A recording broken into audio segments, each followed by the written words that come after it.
We're here with Suzanne McKechnie Klahr, founder and CEO of Build. Suzanne, it's great to have you with us. I'm so glad to be here. Thank you. So tell us about Build. Well, Build is a program that uses entrepreneurship as a vehicle to propel disengaged students through high school to college and career success. What we have found is that it's a really powerful vehicle to inspire young people who typically are not inspired. And so the hook is entrepreneurship, but college and career success is the goal. How exactly does the program work? We start in the beginning of 9th grade, and so we are looking for students who in middle school were truant, had low test scores, had low grades, and we want to engage them as soon as they get into 9th grade because disengagement in 9th grade is highly predictive of dropping out of high school. The 9th grade class is an in-school elective. It's every single day taught by a teacher that we train, and so the kids are with us either 1 year if they just want to do the learn about the business, or 4 years if they actually want to take this program and grow a business. And so what kind of businesses do the young people start? A lot of fashion and a lot of what's current comes out of urban neighborhoods. So my kids were personalizing iPads and iPhones and making covers before anyone had thought about it. We have kids who will develop a pen that you can hide gumballs in so that your friends don't know and your teacher doesn't know.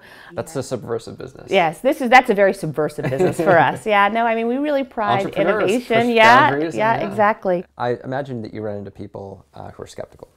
That young people, 9th graders, can start their own business, that'll be a productive experience for them. Have you seen some things that have surprised you? Teenagers have such an awareness of their target market. They'll show me products that I think make absolutely no sense, and they will sell out in 1 or 2 hours once the product is made because they know exactly what other 10th graders or 11th graders are going to be interested in. Is there an example of a young person who really had an impact on you? There was a young woman who was in Build quite a few years ago who no other program would have taken. She was a very angry young woman. In class she would curse and she had a little bit of a violent streak, and we stuck with her. And the one thing that she was inspired by was her business, which made personalized soap. She was a kid that the system had given up on, but through entrepreneurship she found Build, and she's graduating from college this year. What originally drew you to this mission? When I was growing up, my mother was a public school teacher in Harlem, and she worked in a school that was very under-resourced. And I think from a very young age, being able to be in the school and sort of fall in love with the kids and enjoy teenagers and the energy of teenagers. And then as I got older, understanding the inequities was powerful for me in terms of the path that I was set upon. So what are the big challenges in achieving impact?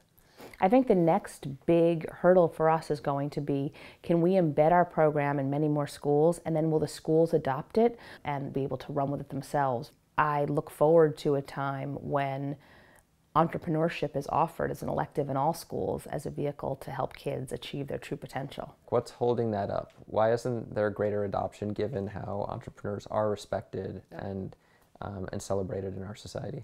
I think for a long time people thought you couldn't teach how to be an entrepreneur in the same way they thought you couldn't teach how to be a great leader or a great manager.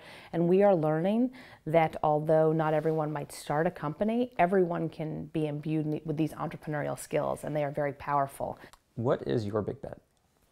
My big bet is that we can stem the dropout crisis in this country through entrepreneurship. For the 500,000 young people who are dropping out of high school every year, if they were able to be engaged and school was relevant to them, they would graduate high school and their life potential would be so much greater. Where do you find that drive and that passion to sort of sustain yourself? Whenever I am starting to feel tired or slightly hopeless, I just have to go into the classroom and be with our students because they are so resilient and they have overcome such obstacles that are unimaginable to many, and I feel obligated to keep going. Suzanne, thank you so much for being with us. Thank you, it's a pleasure.